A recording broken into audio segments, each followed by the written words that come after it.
Class 10-এর আজকে জৈব যৌগ চ্যাপ্টারটা স্টার্ট হচ্ছে। অনেক বড় চ্যাপ্টার, যাই হোক চেষ্টা করছি কভার করে দেওয়ার। জৈব যৌগকে আমরা হাইড্রোকার্বন বলে থাকি। তার অন্যতম কারণ হচ্ছে যে এর মধ্যে দুটো মেইন মৌল হচ্ছে কার্বন আর হাইড্রোজেন। ঠিক আছে, এবার কার্বন আর হাইড্রোজেনের সংখ্যা কত হবে তার কিন্তু কোনো লিমিট নেই। তার কারণ হচ্ছে এখানে কার্বনের একটা বিশেষ ধর্ম রয়েছে, যে ধর্মটা জৈব যৌগের ক্ষেত্রে আমরা বারবার দেখতে পাই, সেটাকে বলা হয় ক্যাটিনেশন ধর্ম। যে ধর্মটা অনুসারে অনেকগুলো কার্বন পাশাপাশি শৃঙ্খলাবদ্ধ অবস্থায় থাকতে পারে। অসংখ্য এন সংখ্যক, এন মানে এনের কোনো নাম্বারের কোনো লিমিট নেই। ঠিক আছে, এন সংখ্যক কার্বন পরস্পর পাশাপাশি এরকম যুক্ত অবস্থায় থাকতে পারে। এবং বাকি যে পার্টগুলো রয়েছে এখানেও আরেকটা কার্বন যুক্ত থাকতে পারে। এই প্রত্যেকটা কার্বন, এই কার্বনটা যেমন এতগুলো এই সাইডে একটা শৃঙ্খল তৈরি করেছে, তেমনি ওপরে নিচেও শৃঙ্খল তৈরি করতে পারে, আবার এও ওপরে নিচে শৃঙ্খল তৈরি করতে পারে। ঠিক আছে, আবার পাশাপাশি কার্বন যুক্ত না থেকে এই জায়গায় কার্বনের সাথে একটা হাইড্রোজেন যুক্ত থাকতে পারে। এখানে হয়তো কার্বনের সাথে একটা হাইড্রোজেন যুক্ত আছে, এখানে একটা হাইড্রোজেন যুক্ত আছে, এখানে একটা হাইড্রোজেন যুক্ত আছে। ঠিক আছে, সব থেকে সিম্পলেস্ট হাইড্রোকার্বন যেটা আমরা পাই, সব থেকে সরল হাইড্রোকার্বন, সেটাকে আমরা বলি হচ্ছে মিথেন, যার মধ্যে একটা কার্বন এবং 4টে হাইড্রোজেন থাকে। এটাকে আমরা বলি, এর নাম হচ্ছে মিথেন।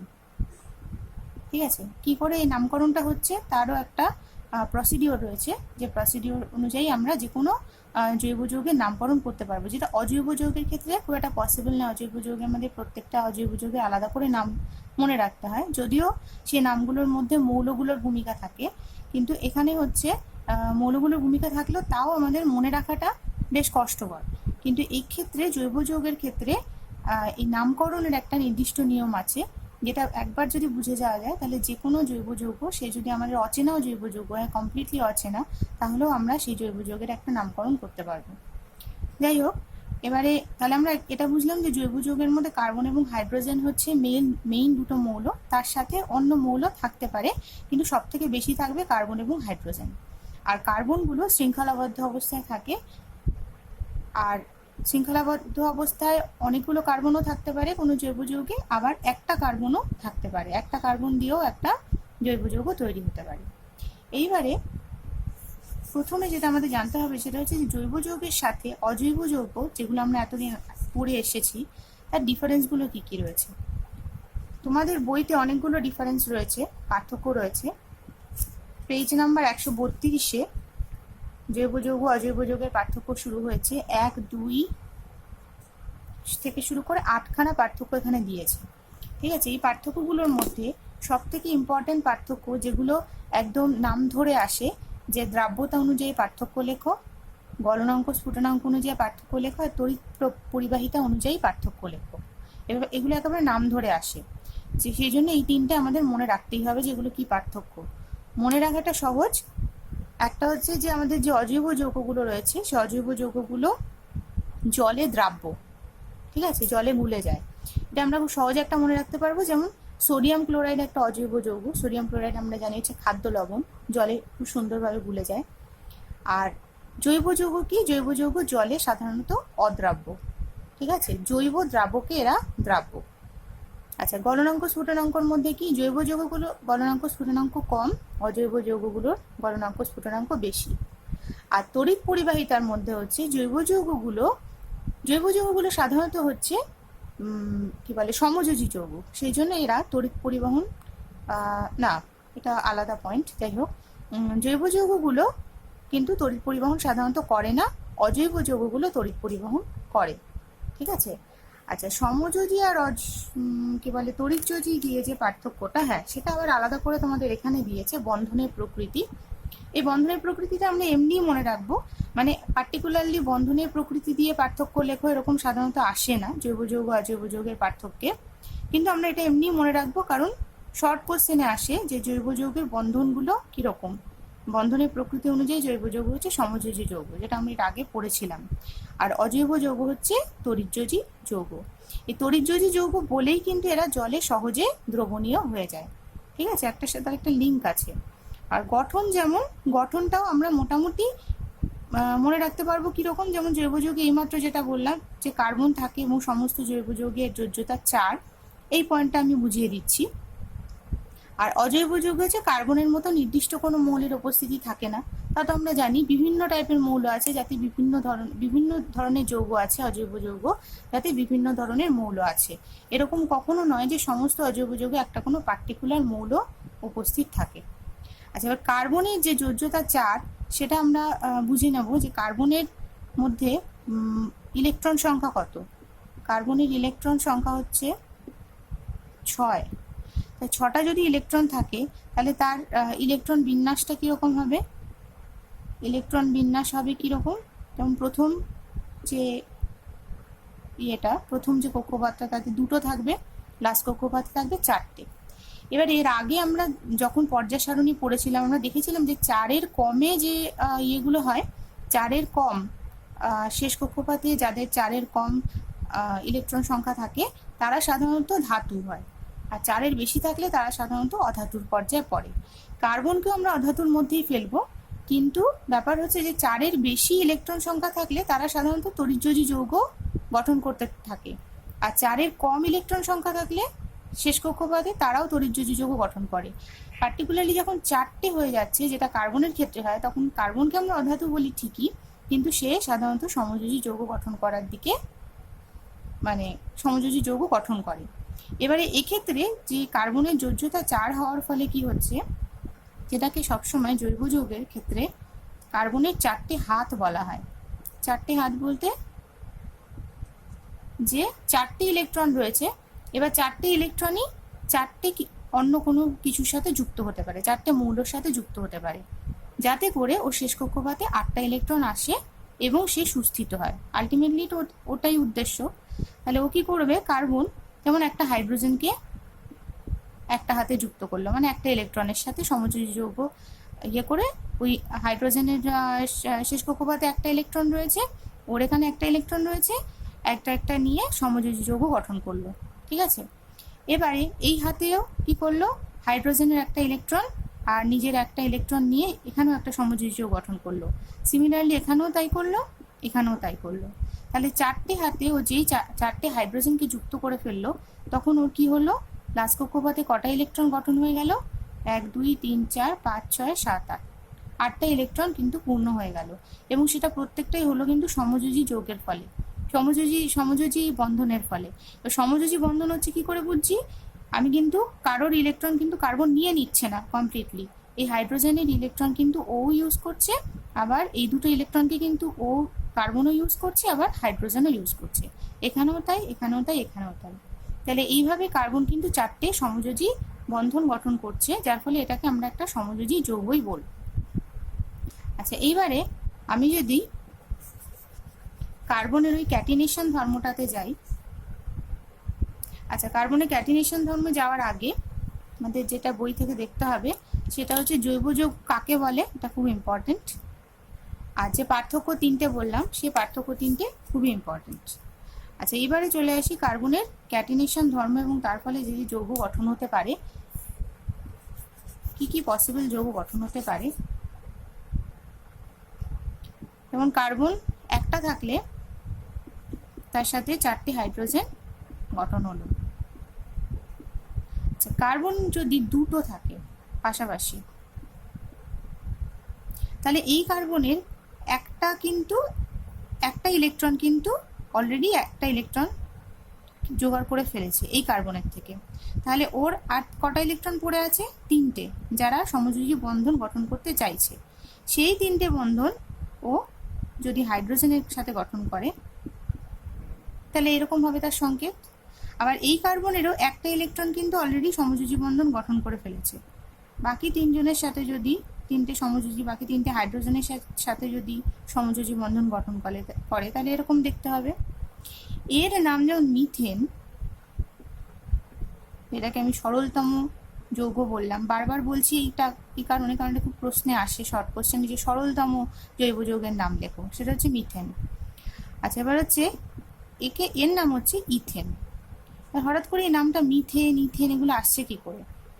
দেখা যাচ্ছে যে প্রত্যেকটারই সাউন্ডটা সেম, এন, লাস্টে গিয়ে এন থাকছে, শুধু ডিফারেন্সটা কোথায়, এটা হচ্ছে মিথেন, এটা হচ্ছে ইথেন। এই মিথ, ইথ এই নামগুলো ডিপেন্ড করে কার্বনের সংখ্যার উপর, ঠিক আছে। একটা কার্বন যদি থাকে তাহলে তার নাম হবে মিথেন, মিথ এন, মিথেন। দুটো কার্বন থাকলে তার নাম সবসময় হবে ইথ এন, মানে ইথ দিয়ে হবে নামটা, ঠিক আছে। একটা কার্বন থাকলে তার নামটা হবে মিথ দিয়ে, দুটো কার্বন থাকলে তার নাম হবে ইথ দিয়ে। সিমিলারলি যদি তিনটে কার্বন থাকে তাহলে তিনটে কার্বনের নাম হবে প্রোপ দিয়ে, প্রোপ এন বা প্রোপেন, ঠিক আছে। তাহলে এখানে এটা কিরকম হবে, এই কার্বনটা দেখা যাচ্ছে দুটো ইলেকট্রন কিন্তু অলরেডি দুটো সমযোজী বন্ধন গঠন করে ফেলেছে। তাহলে এই কার্বনের কাছে আর মাত্র দুটো ইলেকট্রন রয়েছে যারা হাইড্রোজেনের সাথে বন্ধন গঠন করবে। সবসময় মনে রাখতে হবে যে হাইড্রোজেন চারটেই বন্ধন গঠন করতে পারে। এবার কটা বন্ধন অলরেডি তৈরি হয়ে গেছে তার উপর ডিপেন্ড করবে যে আর কটা বন্ধনও তৈরি করবে, ঠিক আছে। এই কার্বন যেমন দুটো বন্ধন তৈরি করেছে দুটো কার্বনের সাথে, দুটো হাইড্রোজেনের সাথে। এই কার্বনটা একটা বন্ধন তৈরি করেছে কার্বনের সাথে, তিনটে হাইড্রোজেনের সাথে, এটাও তাই। এবার ফোর্থ আরেকটা যেটা অবধি সাধারণত তোমাদের আসে, সেটা হচ্ছে চারটে কার্বন যদি থাকে তাহলে এ দুটো হাইড্রোজেনের সাথে বন্ধন গঠন করবে, এও তাই, এ তিনটে হাইড্রোজেনের সাথে বন্ধন গঠন করবে, এও তাই। চারটে কার্বন থাকলে তার নাম হবে বিউট এন বা বিউটেন। তাহলে একটা কার্বন থাকলে তার নাম হবে মিথ, দুটো কার্বন থাকলে তার নাম হবে ইথ দিয়ে, তিনটে কার্বন থাকলে তার নাম হবে প্রোপ দিয়ে, আর চারটে কার্বন থাকলে তার নাম হবে বিউট দিয়ে। আচ্ছা, এবারে চলে আসি কার্বনের প্রকারভেদের উপর। হাইড্রোকার্বন দু প্রকারের হয়, একটা হচ্ছে সম্পৃক্ত হাইড্রোকার্বন, আরেকটা হচ্ছে অসম্পৃক্ত হাইড্রোকার্বন। আচ্ছা, অসম্পৃক্ত হাইড্রোকার্বন আর সম্পৃক্ত হাইড্রোকার্বনের দুটো আগে উদাহরণ দিই, মানে ছবি দিয়ে, তাহলে বোঝা যাবে। যেমন এই একটা ছবি,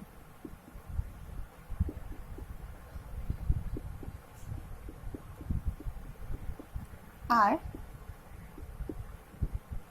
এই একটা ছবি।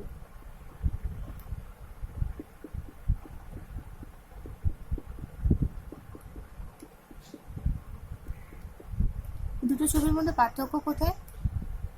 পার্থক্য হচ্ছে বন্ডের জায়গাটা, তাই তো, সরি এখানে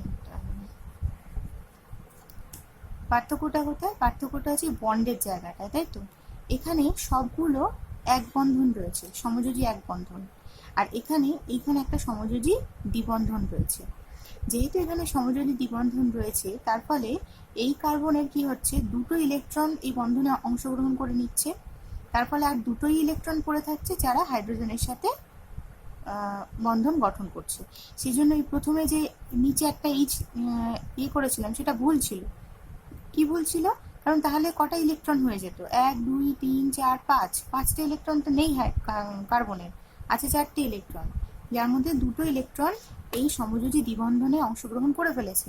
তাহলে আর দুটো ইলেকট্রন পড়ে থাকছে যারা হাইড্রোজেনের সাথে বন্ধন গঠন করছে। এই কার্বনেরও তাই। আর এখানে কি, কার্বনের চারটে ইলেকট্রন আলাদা আলাদা চারটে করে বন্ধন, চারটে এক বন্ধন তৈরি করছে। যে হাইড্রোকার্বনগুলোতে বা যে যৌগগুলোতে কোনো সমযোজী দ্বিবন্ধন বা সমযোজী ত্রিবন্ধন, এরপরে আমরা আসবো, ত্রিবন্ধন থাকবে না, তাদেরকে আমরা বলবো সম্পৃক্ত হাইড্রোকার্বন, ঠিক আছে।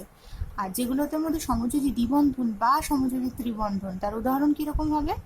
দুটো কার্বনের মধ্যে যদি সমযোজী ত্রিবন্ধন তৈরি হয়, হতেই পারে এই কার্বনের তিনটে ইলেকট্রন এই কার্বনের তিনটে ইলেকট্রনের সাথে তিনটে বন্ধন গঠন করে ফেলেছে, তাহলে এইখানে আর একটা করে কার্বন পড়ে থাকছে, একটা করে কার্বন পড়ে দুটো হাইড্রোজেন গঠন করেছে, ঠিক আছে। আচ্ছা, তাহলে সেক্ষেত্রে আমরা কি দেখতে পাচ্ছি?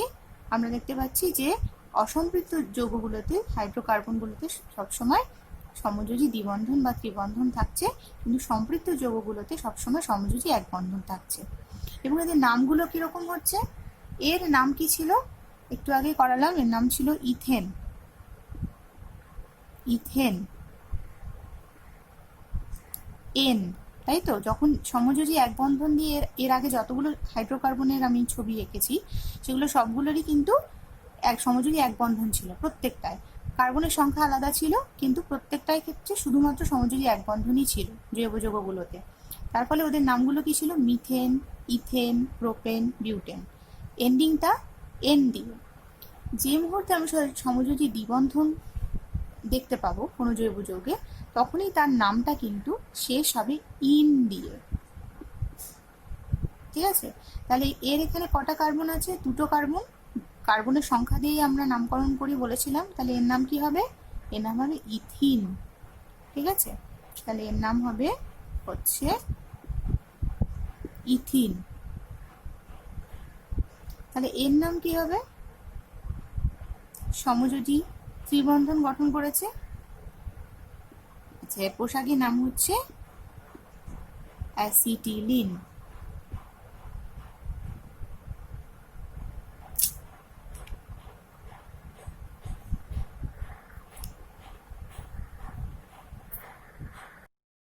আচ্ছা, পোশাকি নামটা না লিখে আমরা এখানে কি লিখবো? আমরা এখানে এটা বোঝার চেষ্টা করব যে ত্রিবন্ধন থাকলে এন্ডিংটা ইন জেনারেল কি দিয়ে হয়। এর এন্ডিংটা হয় ইন জেনারেল আইন দিয়ে। কি দিয়ে? আইন দিয়ে। তাহলে এর নামটা কি হবে? ইথাইন। যার পোশাকি নামটা একটু আগে আমি লিখেছিলাম অ্যাসিটিলিন। তাহলে ইথেন, ইথিন, ইথাইন। এরকম যদি তিনটে কার্বন থাকে তাহলে প্রোপেন, প্রোপিন, প্রোপাইন। চারটে কার্বন থাকলে বিউটেন, বিউটিন, বিউটাইন। বোঝা গেল? তাহলে এইভাবে আমরা সম্পৃক্ত এবং হাইড্রোকার্বনে অসম্পৃক্ত হাইড্রোকার্বনকে পৃথক করে তাদের নামকরণগুলো কার্বনের সংখ্যা অনুযায়ী করতে পারি। আচ্ছা, এবারে যে জিনিসগুলো নিয়ে বারবার খুব প্রশ্ন আসে, শর্ট কোশ্চেন, সেগুলো হচ্ছে যে আমরা যখন একটা ইথেন আমি যখন লিখছি, মানে ইথেনের যখন আমি ছবি আঁকি, এমনি যখন জেনারেল ছবি আঁকলাম তখন তো আমি দুটো কার্বন আর 6টা হাইড্রোজেন দিয়ে ছবিটা এঁকে দিলাম। এদের যখন এমনি অ্যাকচুয়াল যে ছবিটা হয় আর কি, বন্ধনের যে ছবিটা, সে বন্ধনের ছবিটা এরকম হয়, এইচ এইচ এইচ। জিনিসটা কিন্তু একই, সেই 6টা হাইড্রোজেনই থাকছে, দুটো কার্বনই থাকছে, কিন্তু জিনিসটা এরকম হয়ে আছে টাইপটা। ঠিক আছে? অরিজিনালি যে বন্ধনটা গঠন হয় সে বন্ধনটা এরকম দেখতে হয়। এবং তাদের মধ্যেই কার্বন, এই যে অ্যাঙ্গেলটা তৈরি হচ্ছে, এই অ্যাঙ্গেলটা HCC অ্যাঙ্গেল বা HCH অ্যাঙ্গেল, এর একটা নির্দিষ্ট মান আছে, যে মানটা হচ্ছে, যেটা খুব পরীক্ষায় আসে, সেটা হচ্ছে 109 ডিগ্রি 28 মিনিট। শর্ট কোশ্চেনে কিন্তু ভীষণ আসে এই কোশ্চেনটা, যে এই কোণগুলোর মান কত। এবং এটা কিন্তু আমি বলছি হচ্ছে ইথেনের ক্ষেত্রে। ঠিক আছে? ইথেন মানে একটা সম্পৃক্ত হাইড্রোকার্বন, তাই তো? তাহলে ইথেনের ক্ষেত্রে এই মানগুলো আমি বলছি, এটা হচ্ছে 109 ডিগ্রি 28 মিনিট। আর দুটো কার্বনের মধ্যে যে বন্ধনটা, সেই বন্ধনের লেংথ হচ্ছে 1.54, এর ওপরে ডট মানে হচ্ছে অ্যাংস্ট্রম। ঠিক আছে? অ্যাংস্ট্রম মানে হচ্ছে 10⁻⁻8 সেন্টিমিটার, খুবই ছোট। তাহলে কার্বন, দুটো কার্বনের মধ্যে হচ্ছে দূরত্ব হচ্ছে 1.54 অ্যাংস্ট্রম। আর এই যে কার্বন আর হাইড্রোজেনের যে বন্ধনটা, সেই বন্ধনের মানটা হচ্ছে 1.10 অ্যাংস্ট্রম। ঠিক আছে? এইবার দেখা যাক এই ইথেন থেকে, ইথেনের জায়গায় আমি যদি ইথিলিনকে নিই তাহলে কি হয়। ইথিলিন নিলে কি হবে? ইথিলিন নিলে এখান থেকে একটা ডাবল বন্ড তৈরি হবে। ঠিক আছে? আর এইখানে একটা হাইড্রোজেন থাকবে, এইখানে একটা হাইড্রোজেন থাকবে, এখানে একটা হাইড্রোজেন, এখানে একটা হাইড্রোজেন, মানে এই হাইড্রোজেনটা আর কি উধাও হয়ে গেল। তখন এই কোণগুলো, প্রত্যেকটা কোণ, এই কোণটা, এই কোণটা, এই কোণটা, প্রত্যেকটা কোণের মান হবে 120 ডিগ্রি। কার্বন কার্বন বন্ধনের মানটা হয়ে যাবে 1.34 অ্যাংস্ট্রম। তাহলে কি দেখা গেল, আগে এক বন্ধনে কার্বন কার্বনের মধ্যে যে ডিস্টেন্সটা ছিল, দ্বিবন্ধনে কি হলো, ওরা আরো কম্প্যাক্ট হলো, আরো কাছাকাছি এলো, তাদের মধ্যে দূরত্বটা কিন্তু কমে গেল। ঠিক আছে, আর কার্বন হাইড্রোজেনের যে বন্ধনটা, সেই বন্ধনের মানটাও হয়ে গেল 1.08 অ্যাংস্ট্রম। তার মানে ইথেনের একটা অণু আর ইথিনের একটা অণু, ইথিন বা ইথিলিন এটাকে বলে, ইথিন বা ইথিলিন। ঠিক আছে, ইথিন বা ইথিলিন, এই ইথিন বা ইথিলিনের একটা অণু কিন্তু মধ্যে ইথিন বা ইথিলিনের যে অণুটা, সে অণুটা অনেক বেশি কম্প্যাক্ট হবে, কারণ এদের দেখতেই আমরা পাচ্ছি যে বন্ধনগুলোর মান কিন্তু অনেক কম ইথেনের থেকে, তাই তো। এখানে 1.54, এখানে 1.34, কার্বন কার্বন কাছাকাছি এসছে। এখানে 1.10 অ্যাংস্ট্রম, এখানে 1.08 অ্যাংস্ট্রম, তার মানে কার্বন হাইড্রোজেনও কাছাকাছি এসছে। তার মানে কি, পুরো যে অণুটা, সে অণুটা আরো কম্প্যাক্ট হচ্ছে। ঠিক আছে, এইবারে দেখা যাক যে যদি অ্যাসিটিলিনের কথা বলি, তাহলে অ্যাসিটিলিনে কি হয়। অ্যাসিটিলিনে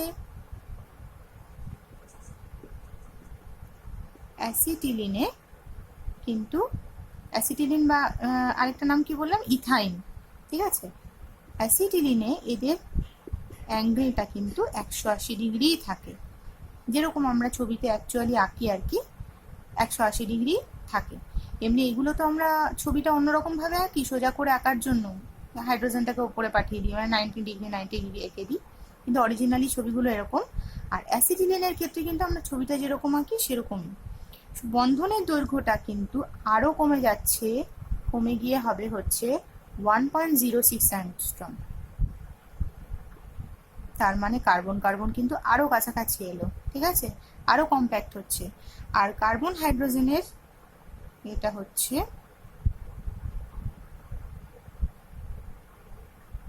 না, কার্বন হাইড্রোজেন হচ্ছে 1.08 অ্যাংস্ট্রম, আর এটা হচ্ছে 1.20 অ্যাংস্ট্রম। ঠিক আছে, এটা হচ্ছে 1.06 অ্যাংস্ট্রম। এটা এই ইথাইনের থেকে একটু জাস্ট কমলো, এটা ছিল 1.08 অ্যাংস্ট্রম, এটা হয়ে গেল 1.06 অ্যাংস্ট্রম। আর কার্বন কার্বনের বন্ধনেরটা কিন্তু অনেকটাই কমেছে, 0.14 অ্যাংস্ট্রম কমে গেছে। এখানে ছিল 1.34 অ্যাংস্ট্রম, এখানে হয়ে গেছে 1.20 অ্যাংস্ট্রম। তার মানে দুটো কার্বন দিয়েই তৈরি যৌগ ইথেন, ইথিন, অ্যাসিটিলিন, যেই মুহূর্তে আমরা কার্বন কার্বনের বন্ধনের সংখ্যাটা বাড়াচ্ছি, এক বন্ধন থেকে দ্বিবন্ধন করছি, তারপর ত্রিবন্ধন করছি, তত কি হচ্ছে, জিনিসটা যৌগের যে মৌলের যে মৌলটা, পুরো মৌল বলছি বারবার, যৌগটা কিন্তু আরো বেশি কম্প্যাক্ট হচ্ছে, মানে আরো কম জায়গা জুড়ে যৌগটা থাকছে। ঠিক আছে, আচ্ছা এবার দেখা যাক বইতে কোন কোন জায়গাগুলো আমাদের পড়তে হবে। কার্বনের ক্যাটিনেশন ধর্ম, কার্বনের ক্যাটিনেশন ধর্ম, বিশেষ ধর্মকে ক্যাটিনেশন বা সশৃঙ্খলন ধর্ম বলা হয়, এই পুরোটা বলতে হবে। ঠিক আছে, ক্যাটিনেশন ধর্ম কাকে বলে, খুব আসে পরীক্ষায়। আচ্ছা, এই যে ইয়েগুলো রয়েছে, এই যে বন্ধন দৈর্ঘ্য, বন্ধন কোণ, তারপর মিথেনের বন্ধন কোণ, বন্ধন দৈর্ঘ্য, ঠিক আছে, তারপর ইথিলিনের স্ট্রাকচারের ছবিগুলো আমরা একটুখানি জাস্ট প্র্যাকটিস করে রাখবো, তাতে আমাদের সুবিধা হবে কি, আমরা একবারে স্ট্রাকচারের ছবিটা যদি বন্ধন দৈর্ঘ্য অ্যাঙ্গেল দিয়ে প্র্যাকটিস করে রাখি, তাহলে এক কাজে দু কাজ হবে, স্ট্রাকচারের ছবি আসলে সেটাও আমরা রাখতে পারবো, আর বন্ধন দৈর্ঘ্যগুলো আসলে পরে শর্ট কোশ্চেনে সেটাও বলতে পারবো। ঠিক আছে, আচ্ছা অ্যাসিটিলিন বা ইথাইনের ক্ষেত্রেও এদের বন্ধন দৈর্ঘ্য, বন্ধন কোণ, এই সমস্তগুলো পড়তে হবে। আর সম্পৃক্ত যৌগ কাকে বলে, এই যে সবুজ কালি দিয়ে লেখাই রয়েছে, অসম্পৃক্ত যৌগ কাকে বলে, এবং তাদের উদাহরণ, সব সময় একটা করে উদাহরণ আমাদের মনে রাখতে হবে। ঠিক আছে, আচ্ছা আর এবারে চলে আসি কার্যকরী মূলক। কার্যকরী মূলক হচ্ছে এমন কতগুলো মূলক, যে মূলকগুলো কি হচ্ছে, এই জৈব যৌগের সাথে, জৈব যৌগে কার্বনের সাথে যুক্ত থাকে। ঠিক আছে, এক একটা কার্বনের সাথে কার্যকরী মূলকগুলো যুক্ত থাকে। মূলক সম্পর্কে আমরা এর আগে পড়েছি, যেমন সালফেট মূলক, ঠিক আছে, হাইড্রক্সিল মূলক সম্পর্কে আমরা এর আগে পড়েছি। যে মূলক সম্পর্কে আমরা পড়িনি, ঠিক আছে, সেই মূলকগুলো হচ্ছে যেমন অ্যালডিহাইড মূলক, CHO, এই মূলক সম্পর্কে আমরা পড়িনি। এগুলোর কি আসে, এগুলোর হচ্ছে সংকেত, গঠন সংকেত আসে, এবং সেই যৌগের শ্রেণীর অন্তর্গত, মানে এই হাইড্রক্সিল মূলক আছে এরকম একটা নাম। ঠিক আছে। তেমনি অ্যালডিহাইডের সংকেত, গঠন সংকেত যে কোনো একটা, মানে এই কার্যকরী মূলক আছে এমন একটা জৈব যৌগের নাম। আচ্ছা, সেকেন্ড পেজেও আমাদের এরকম যেমন কিটোনিক রয়েছে, তার আমরা গঠন সংকেত পড়ব আর নাম। কার্বক্সিল, তার সংকেত হচ্ছে COOH, গঠন মনে রাখতে হবে, এটা কিন্তু একটু অন্যরকম। আর হচ্ছে